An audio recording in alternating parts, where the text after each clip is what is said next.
Hi, Queen. Thank you, everybody, for joining me. Hey, this is Lily Kolosova, and this is my live journal. And today is Sunday, September 22nd. And so I decided to do a little journal since today is a special day. It's a fall equinox. And so there's many different things that are happening right now. And so I want to talk today about the shamanic rituals. What's the purpose of it? And why do we as shamans do those? So what's the significance of the ritual in your shamanic world? Because every one of us is a spiritual being. And so even if you just on that level to where you just say, okay, I am a spirit in a human body, am experiencing this reality. Okay, so even if you're on that level, this is your shamanic journey, because spiritual journey is your shamanic journey. And this is how our ancestors sort of, this was their way of teaching spirituality to new generations, is to bringing in a new generation of shamans and letting them experience what they do and teaching them that way. And this is what was the ancestral or old ways, but I don't know if I like to use that old ways. I like to say that, our ancestors had so many different ways in which they respected the traditions, spiritual traditions, to where a lot of cultures had their own metaphors that they taught to their own new generations to tell their history of spiritual or shamanic journey as, let's say, a tribe. So we're moving into this, what does it mean for a collective level healing for humanity? So this is where I want to start, and kind of we are familiar with rituals because this is something we do in the physical form right here. So I want to start with that and then try to go up in there and figure out what it is that we actually doing and why it is so important for each shaman to create their own rituals. And so this is what I want to talk about today a little bit, because it is a very special day of equinox, fall equinox. So it is definitely a day to talk about, you doing the rituals. And so since it's my journal, I'm going to share with you a ritual that I did. But I did this ritual for Friday the 13th, which was last week.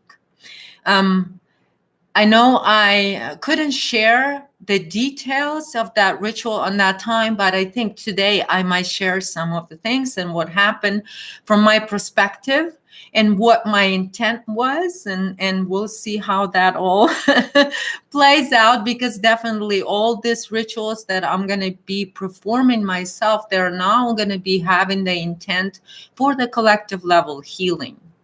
It doesn't matter who likes it or doesn't like what I'm doing, but my intentions are pure. So I'm going to intend for collective human consciousness to evolve. And that's what I call correction timeline. So, but anyway, hi Diane, hi Soul. Oh, Sunflower, you back? Thank you. Great to see you too. Okay, so I'm going to start with a little bit of my personal stuff. Zeus wanted to come up here. He was here, but he wanted to say hi. Zeus, say hi. Oh, you've been sleeping in my lap here. Oh, what happened? Say hi. Can you speak? Speak. Can you speak? Speak. Okay. You're like, what's going on here? All right, so I think he just wanted to say hi, and then he's gonna go on my lap here. He's pretty comfortable. All right, so my dolls, as I said,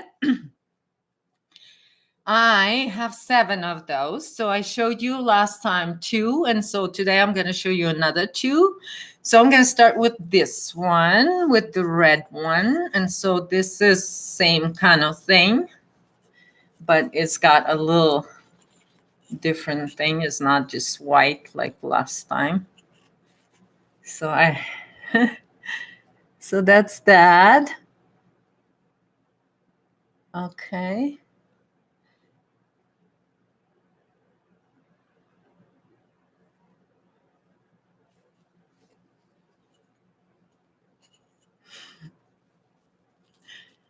And what I forgot to show you last time is that the hair. I love the hair because it's each is made of like a thread. You can see here that it's a thread. So and then on the back there's a fabric that covers, and so all of that. And so that's that one. All right, so that's the red one. Okay, and then I've got my pinkish purple one. This one too. So I'm going to start this one on the back. So same thing here. Kind of like threads here. And then this thing goes like this. And this here. And then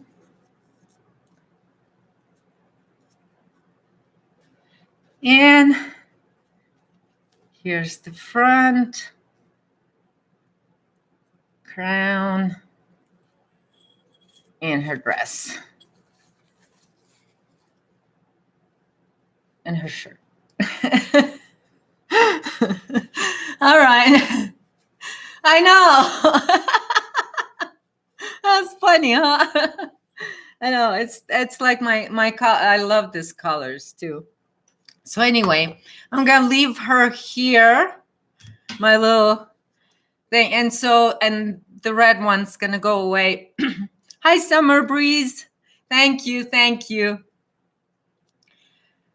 Yes, and there's even longer hair the other one has, but I'll show the other 2 next time, Diane.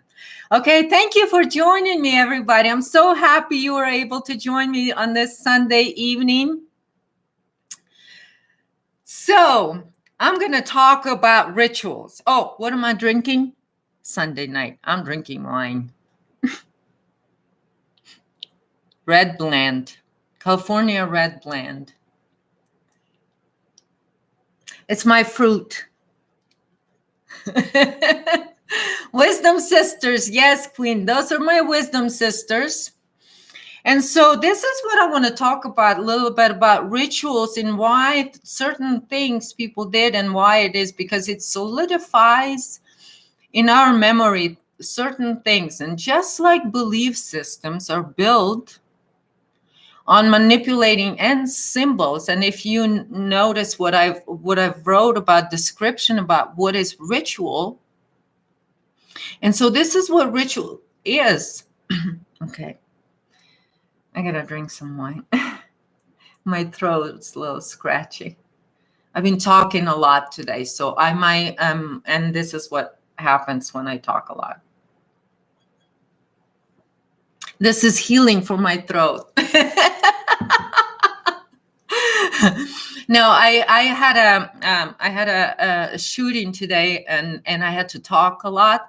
So when I talk a lot, then I start to lose my voice. But I still want to do this today because of the date. It's very important date today, 22 and 9. So that's why I kind of wanted to throw that out there so you guys know if you still wanted to kind of write that energy and go do some kind of ritual or something tonight, then it probably going to be great. And yes, this is a natural medicine for us. So, because what I want to focus on is for all of us, the shamans around the world, those that feel like they have the calling or the gifts given to them, because I know that in this time, and even Native Americans have talked about the tribe, the rainbow tribe coming together, so we can initiate a collective level healing to where we can reach a place to where we can come to peace all together, where everyone's included, including all the living beings on this plane of existence.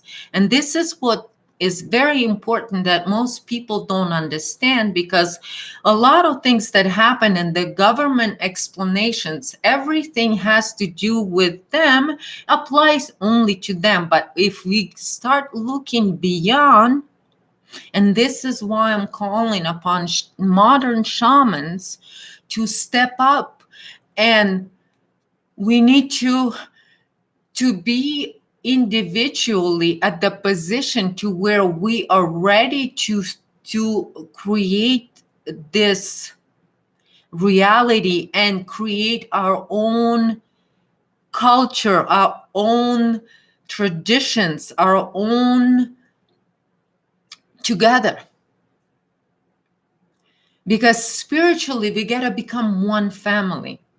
And so most Native cultures are so strongly keep that history of their tribes alive from generation to generation to generation for hundreds and hundreds of years. And in some cases for thousands and thousands and thousands of years. And a lot of that history is embedded in metaphors. And so what I am attempting here to do is to gain the perspective that we can share on a global scale. And through talking with you and for you guys being here, it's amazing, because this way I just kind of feel what I need to in my meditation, what it is that I need to talk about. And then it's live. So it's here, whatever it is here, because I am never not whole. So here I am, in my whole glory. Oh, that's funny. But anyway, so what we need to do is we need to look at those ancestral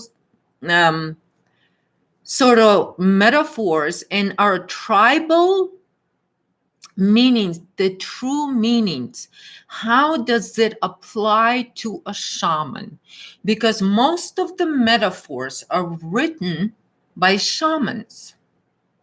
Those are the spiritual guardians, right? Those are the guardians of the soul of the community, be it a community, be it a tribe, be it that was how it's supposed to be with church, but I'm not going to even bring that word into this one because it's going to be confusing.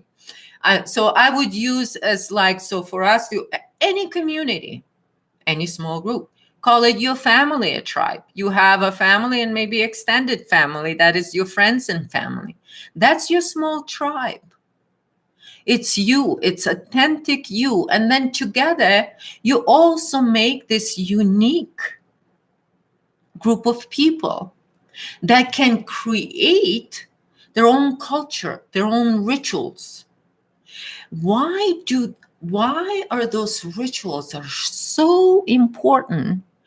And why do you think they're so powerful? Why is it that shamans around the world always perform rituals when they need to investigate the spiritual world? Why do they always do the rituals and things like that? Right, natural mystics. Why did they do that? Because there's certain things that are set in their cultural mythology in that tribe that they follow, that it's been set for them, as a projection from a spiritual world. Okay? And yes, because that's what shamans do. They guard the unity of whatever it is, the community that they're responsible for guarding on a spiritual level. Those are the real guardians of humanity. Okay? So, like we know here in America, native cultures, in the native American cultures, no matter what tribe you go, from tribe to tribe, and they would differ. So they're a great example because they would differ because each tribe has developed their own.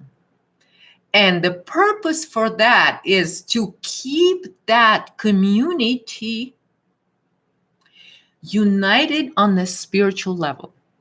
This is what shamans do. Right. And we fight in the underworld.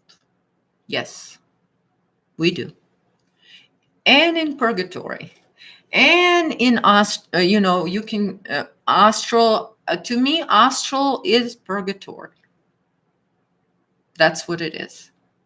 Astral planes. And so, but it's there. So I want to talk today. It's really good that you talk about astral plane, because I did my ritual on in the early morning of Friday the 13th. Yes, Summer, astral is a trap. It's a purgatory. It's a trap that's just repeating. It's a dead, it's like, it's a trap. And that's what happens when you wake up, you get out of purgatory. Right. So anyway, the ritual that I did, and then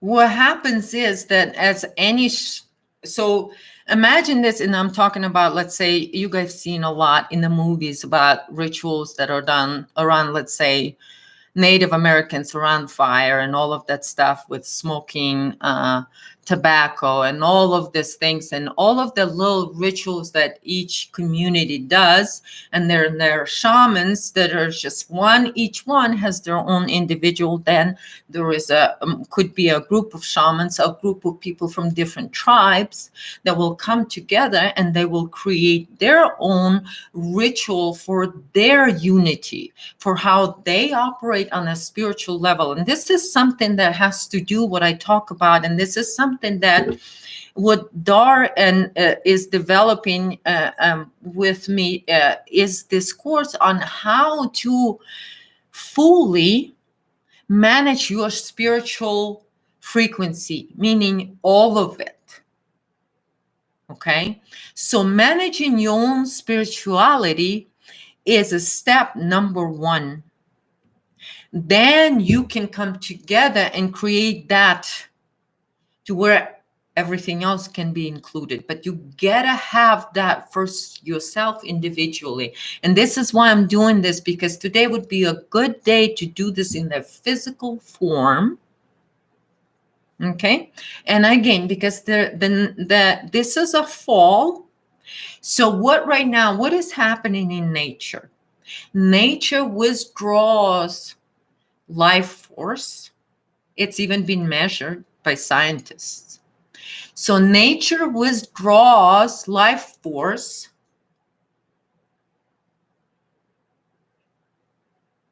from all of its creation. And that's what basically, that's why leaves go dead and all of that stuff. Because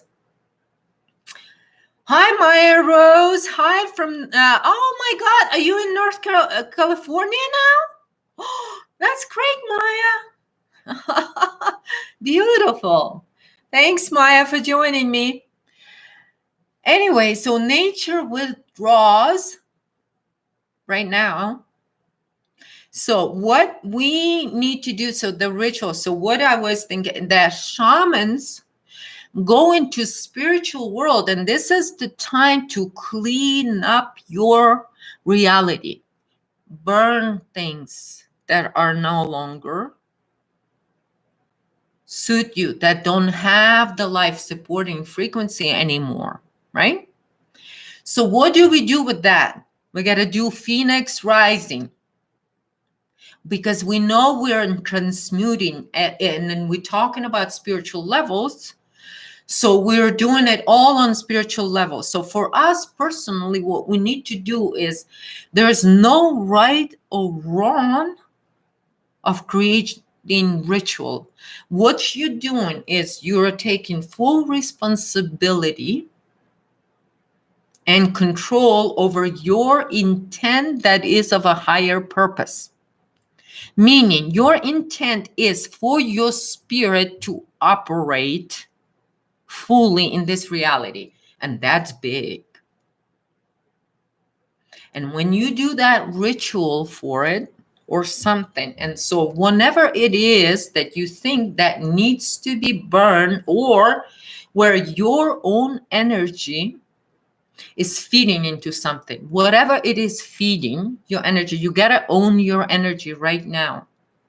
And if you need to do something with it and transmute it, you also got to do it, and you got to transmute it right now. Because if you don't own it, it's going to show up as a surprise. And so then you're going to be the one of those that received in their reality something that's unexpected. Fall is so powerful, especially for letting go of negative energy, meaning put things to rest. And think of it in the spiritual world. This is a good time to clean up the spiritual world. And that's why in the fall, shamans usually do rituals with the fruits of offering. And this is where all the Thanksgiving and all of that stuff comes from. But the deep root of it, yes, nature appears to die, right? And so what we need to do is we need to use the powers of nature to our benefit. And this is what happens in the fall.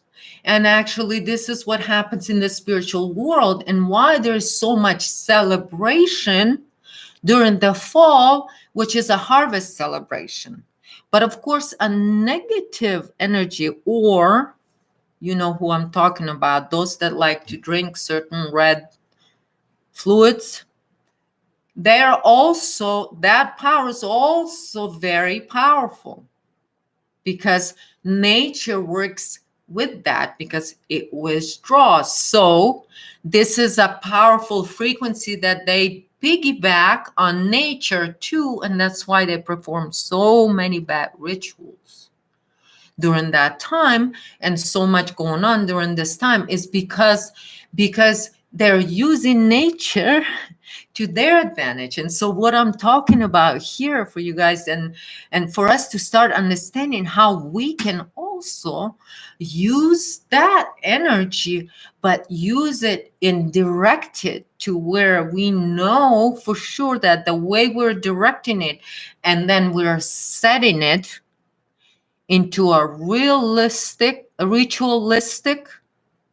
form.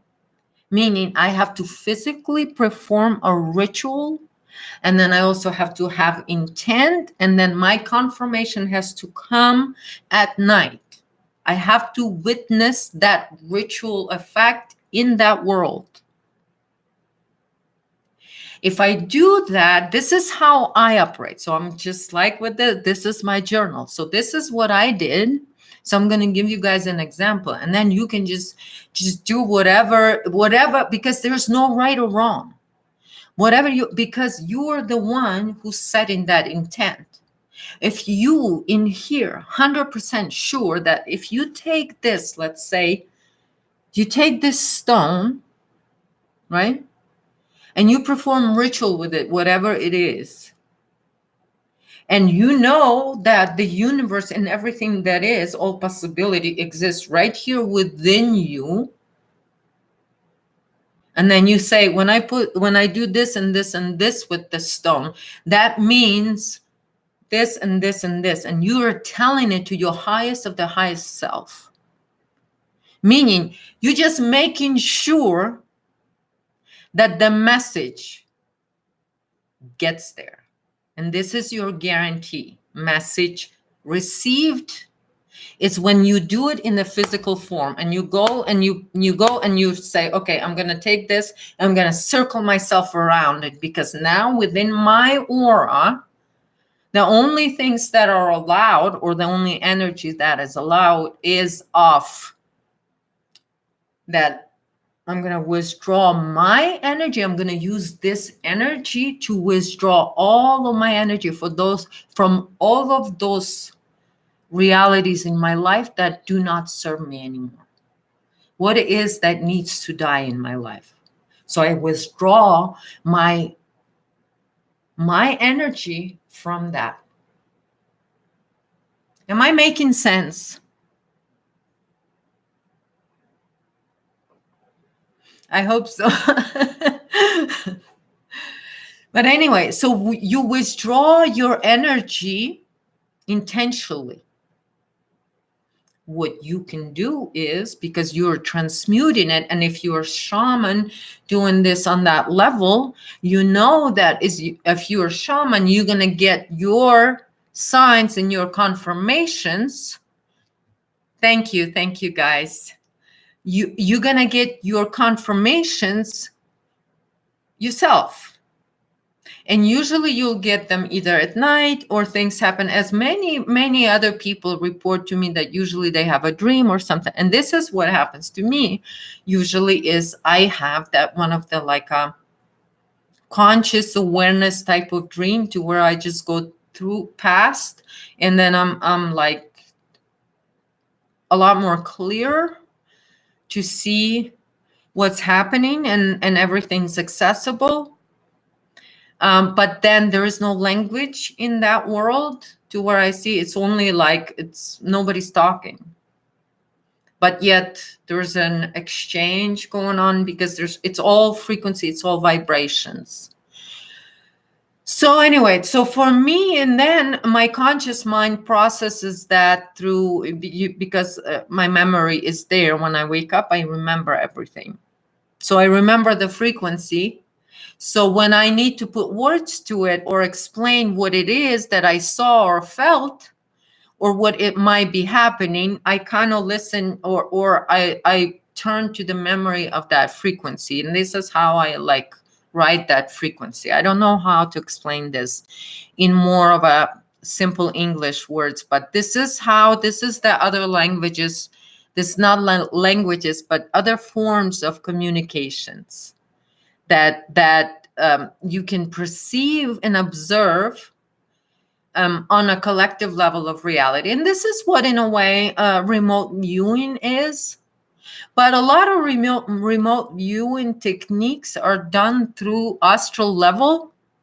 And so this is our fake Akashic record. It's not real. And so this is all manipulated. It's all AI, Akashic record. So it's like a computer. You can just reprogram to do something else, and you can go in and change the dates. And how do you think our history got changed?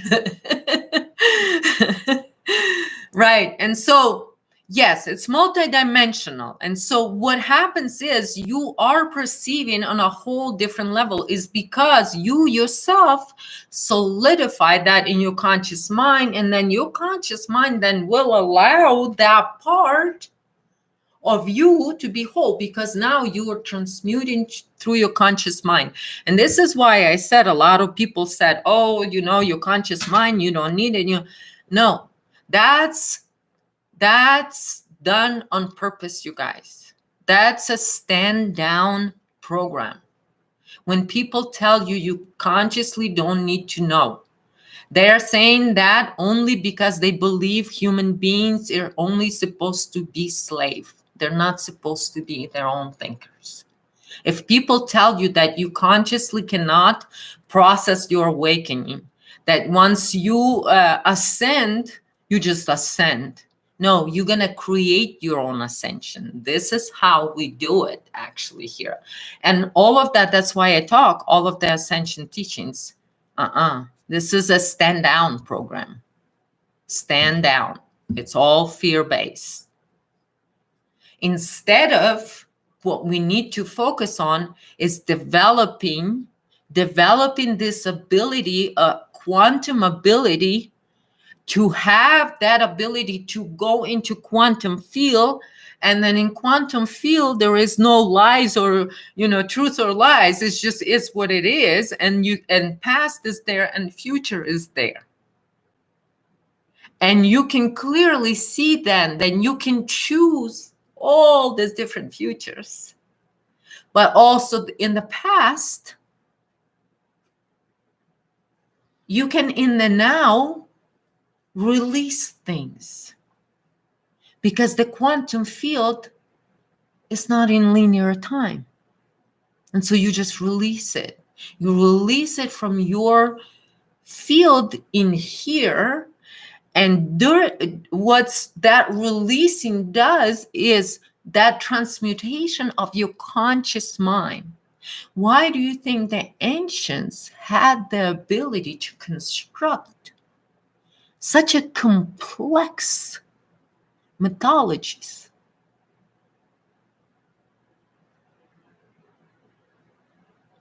They're embedded with so much wisdom that's been gained through that quantum resting abilities. That's what shamans do. And that's what shamans do. And when they need to bring something into manifestation for their community, right?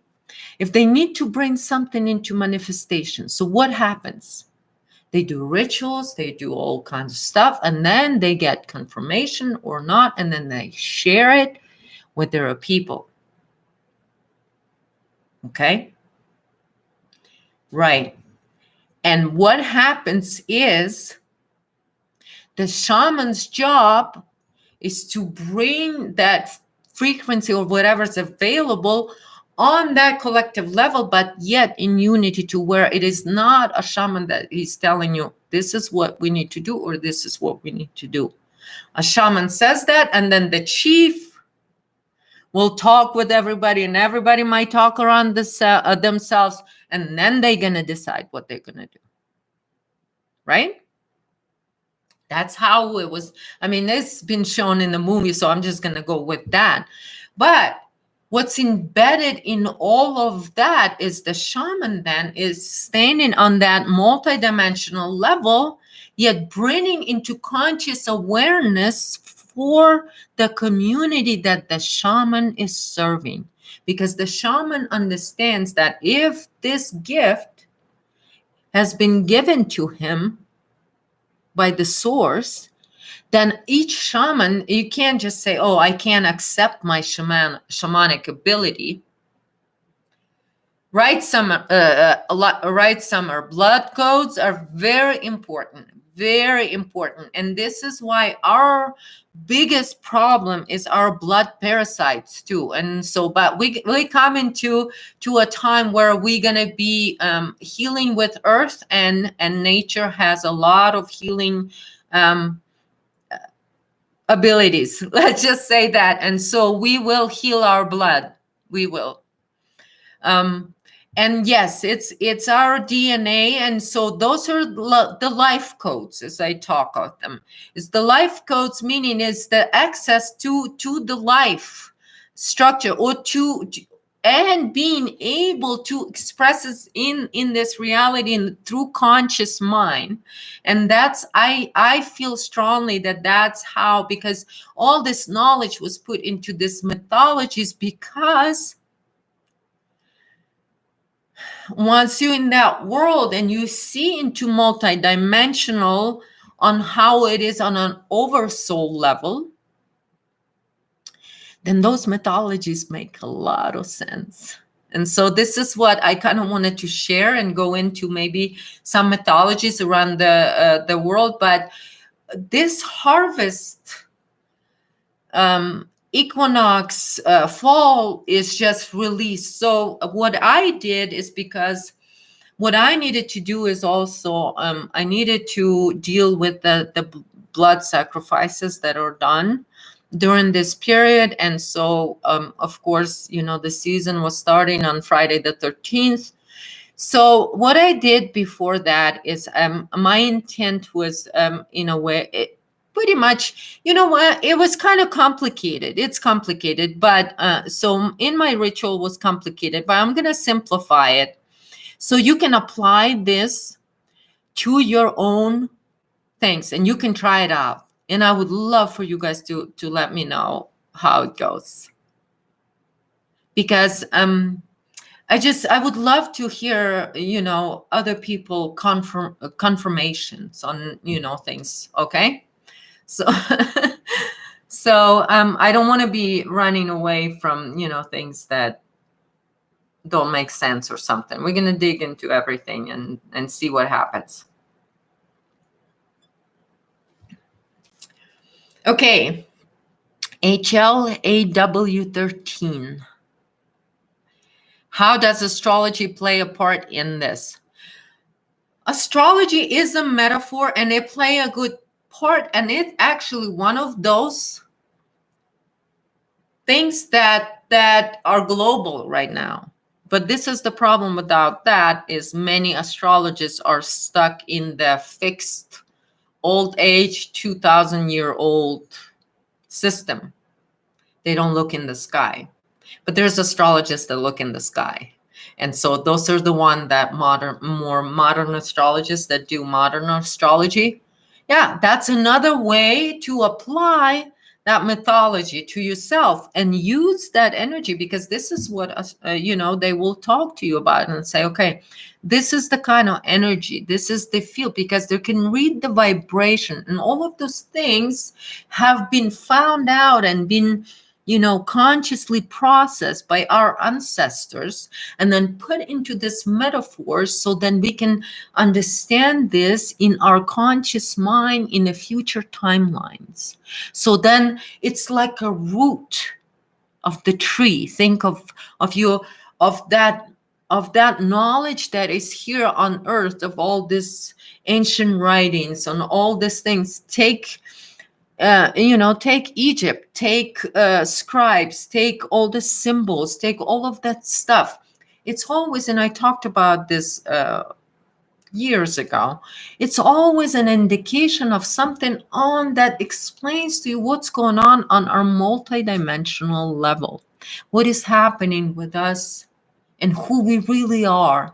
Because this is why we needed that, because we in here in purgatory, we don't remember who we are. We need to go through the process of waking up, because we go to sleep to come here. And that's why we need to go through that. And because we have those blood codes and that DNA within us, that's what all that hype was about, activating your DNA. But how you activate your own intelligence that is within you. And this is why I show you guys my dolls, right? It's because I say, listen, this was 1906. When the Russian wall was going on, and the all intelligence of that huge, big, successful place were all about, and they celebrated life and all of that, and that ball, but it was already, the trouble was already brewing. But everything is embedded here. There is a history. There is a you know, there is a location of where this particular truck, this means something. The dress thing means something, and like, you know, the kind of dress it is, and all of that, the kind of headdress, and all of that, it all means this is all has to do with the spectrum of the frequency that we carry as creator beings. Yes, these are the original races that are represented. Yes, Hyperborean races. They used to call them Hyperborean, but they didn't like that word for some reason. I don't know. But anyway, yeah, this is a Hyperborean races right here. So anyway, but that's what it is, and there is a history and there is a mythology behind it. And so that's what it is. And so that kind of triggers your understanding. Like for me, I know it's in my bloodstream and it's right there. So thank you, Bruno, for joining. Thank you. And for all of your comments, Bruno, you always have wonderful comments and so kind. Thank you. Thank you. I appreciate it. So anyway, so I talk about triggering your own sort of, you gotta give yourself, in a way, an ability to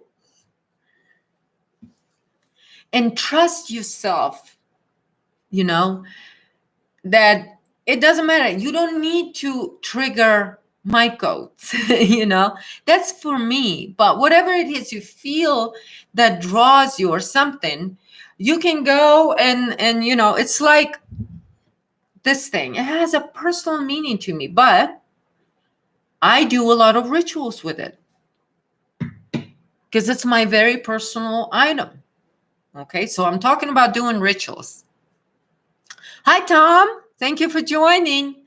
So anyway, so the rituals we should do right now is, what energy do you want to let go of, or where do you want to redirect it? And that's a big, important one that many shamans are not doing it. They try to teach people how to protect, but they never give people any tools on how to redirect that energy and how to own it fully and be in control of it, and how to transmute it or redirect it. You don't have to transmute. Redirecting it is transmuting it in itself. Because if you're redirecting it, I mean, you're putting your intent to flip it. And this is what I did with the energy of the red bodily fluids. And so what happens when you intend to flip that energy inside out? So because they use the nature force of nature that withdraws to withdraw life, right? Withdraw life and then feed on it, right? Because it's harvest. So feed on it here. And what if you do that? It flips. It creates 10 times more hunger. Right? How do you do that? You got to do it on shamanic levels.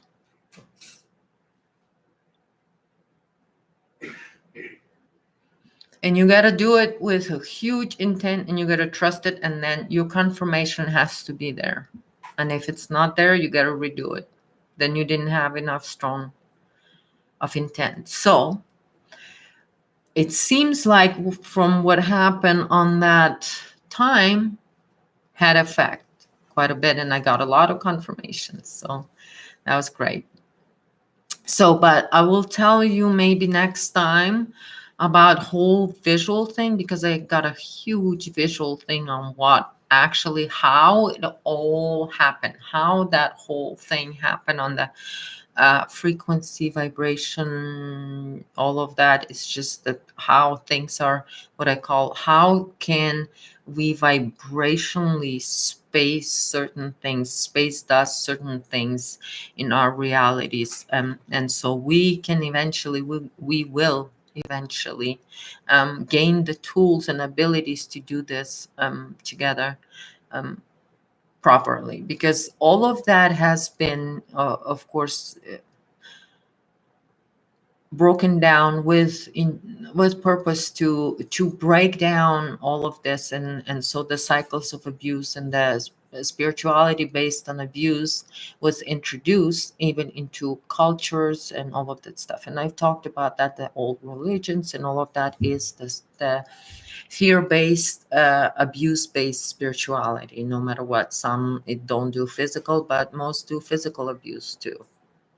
So, but there is different forms of abuse, but usually most of the religions are based on some form of abuse, be it spiritual abuse, or because most religions you gotta accept the fact that you're a sinner. So that, there you go, that's your first act of abuse. Right, because that's what control, a control system cannot control you unless you're in the system, unless you submit to system. So you got to submit to the system, right? And so they do it when you're young, and so they get really tricky. They get your parents to do it for you when you're still young. So yeah, that's how it's done. But what we need to do, and so this is what I'm saying, what you can withdraw your own energy from is all of those abuse-based belief systems, abuse-based realities, abuse-based spirituality. You can intend to release it. And I actually, what I do like to write things down on the paper and then burn them.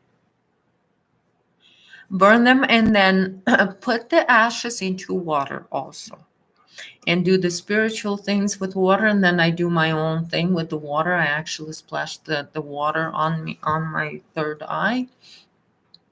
So because the water is the most powerful element, right? And it is the multidimensional element. So you always, as a shaman, have to include water into all of your things, and you create whatever you feel like creating. You write things down or whatever, and you go ritualistically, burn all that down, and you take that ashes and you throw in the river or whatever. But you can do simple things like that.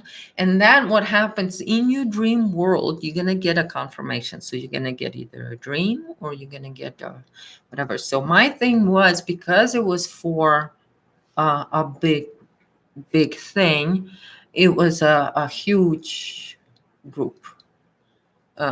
So there was a pretty big thing going on for a while, and that took a little while. But it's like, how to explain this?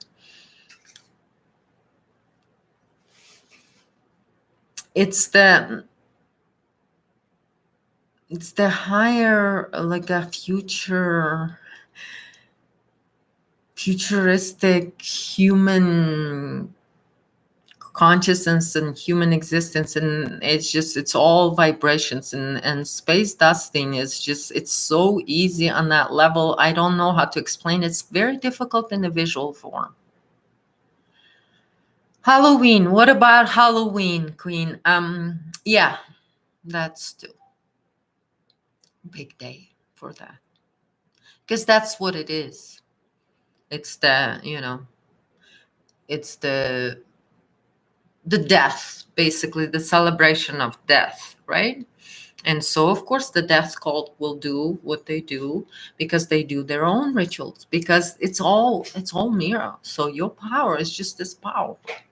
And the thing is that no matter what happens, it happens. And if you do get confirmation, and when you do get confirmation, oh, you have no doubt how powerful you are. Yes, of course, Summer, I do talk in code, and I did say that from the very beginning in my videos from 2014. That yes, it's just it is, my mind is very scientific, and in my mind is very kind of like, it's crazy. When I was in the, let's say in school, and I was learning geometry, right, and all the kids do it, and they can draw in 2D. I would do all my all my homework and everything, I would do it in my head because I would see it in like a 3D in my head. Everything was like this. So I had a different, and I would argue with my teacher because she would do it wrong. So I would argue with her because I would see it in my head immediately and measure everything. I could measure in my head. I don't know why. But yeah, so that probably comes from there. But it's so but I do have and that's probably why. And now, like I said in my first journal, I've kind of accepted that responsibility. So that's why I say, you know, if you don't feel this is helpful or anything, just, you know, I'm not going to push anybody into even trying to figure out what I'm trying to share here.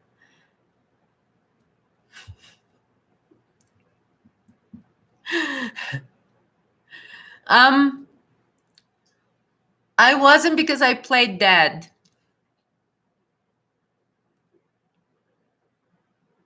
I played dead the whole time.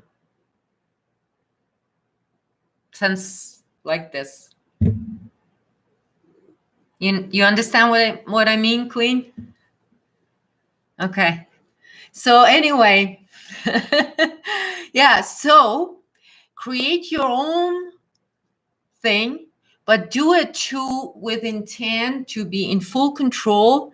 Read what I said about rituals and what's the purpose. Make sure you do it for the right purposes, because it is 5D reality right now. This is the possibility, and this is how we're creating it. It's as within, so without. So you pull that within, and then you bring that into your physical, and this is how you set your intent into the conscious mind. You root your super conscious into conscious mind, so then your subconscious gets the symbol, and that's your own unique symbol, and whatever happens, that's the symbolic. Whatever you decide to do, a circle or a square, or you want to burn it, or you want to walk in circles or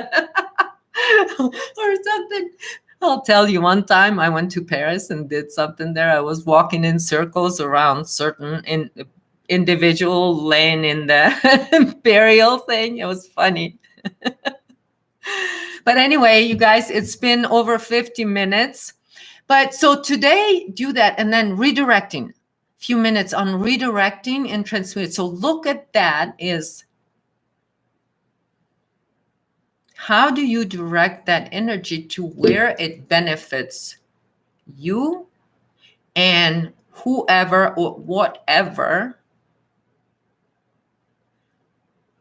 you're gonna redirect that energy at. In this situation, I say you're always safe, so you don't jump into judging, and then you may screw up for yourself. What you need to do is, usually if you know the source of that, it's best to transmute it that way, and it's the easiest. But yet what you transmute energy is, you send the energy of a whole different frequency, but yet it's their energy, so it's going to work on them on that very on the way it's going to work on them, because it's their energy. Whatever it is, how it going to apply to them, it doesn't matter. It's like, you know, you put something into one liquid, it's going to create one reaction, like in the chemistry. And then you put into that same liquid a different kind of liquid, and it's going to have a whole different reaction. Same here. It's going to have a different reaction. But because you are acting in freedom, you just letting that energy go. You're not holding any of it back. You have no expectations whatsoever. How does that going to affect them? I can kind of project maybe in a way to see how that might materialize. I can guess, and this is what I did. I guessed what we might see as an effect of that intent being set in ritual and all of that stuff. And so what happens is as you let it go. And then however it works, it's none of your business anymore. It's up to super consciousness to sort that out, because you've just anchored with your ritual, you've just anchored that possibility of whatever it is that you intend, which is within your own alignment, within alignment of your highest potential for yourself. And how you can achieve highest potential for yourself if you want something bad for other people. If those people do bad, what you do, and this is why I talk about being a revealer, because this is how I redirect that energy. I redirect that energy to where it turns around, and when the people throw something at me, it goes at them, it mirrors everything, and it acts as mirror to where it just becomes a revealing of themselves, right? They're just revealing what they're doing, revealing their agendas behind them, that behind closed doors things and things like that, because that's how I choose to redirect that energy. And then I just let it go, and whatever they do is none of my business. And so it's none of my business. And so, like you guys might have seen, there are some things, some people that are starting to, project certain things that they themselves done, because they know that I know that they've done it, and they know that I have the proof of it. And so they're panicking. So they're saying, so what's the best thing they can do? They're faced with the truth that they can't admit to, because if they do, they're done. So like Thomas Williams, right? From Truth, Honor, and Integrity. And what did I write with him? Those words, you can't even, they're so, he doesn't live, not just doesn't live up to those words. He dirties up those words, truth, honor, and integrity. Because none of those apply to Thomas Williams and the bloody platform that he stands on. But I'll get to you, Thomas Williams, next time. Yes. An energetic mirror. And then how they see themselves, but they see themselves for who they are, because I see them for who they are. So I don't have their deep state glasses on. I don't take their medications or anything like that. So anyway, you guys, so thank you so much for joining me. Go out there, set your intent, release it, transmute it, and let it go. And trust that once your conscious mind solidifies that, it's not like a building belief, because you believe only in your subconscious and you're trying to repeat so your subconscious can create patterns. This is a whole different thing. You can do it in a split second, and you can do that ritual. It can last 30 seconds. You choose what you do. It's the power of that comes from the gut, from feeling it. So when you do it, feel it. Feel it. Feel it. Thank you, Diane. Thank you, Summer. Thank you, Queen. Thank you, Maya. Thank you, everybody, and whoever's I cannot see, but thank you so much for joining me. Go do it and let me know if there's anything interesting shows up in your dream world. And we can share this in Wild Wisdom Warriors group, and let's see what you guys do. And I do ask you guys, since you're here and you're here to the end, please also keep humanity in mind and all the living beings that are here, okay, tonight. So, because we got to do the cleanup for them too. So let's clean up some energies, and we're going to get there. So I love you guys so much. Thank you so much for joining me for this journals. Until next time, Lily Kolosova. Zeus, do you want to say bye? Hey, Zeus, say bye to everybody. He's sleepy. Bye, everybody.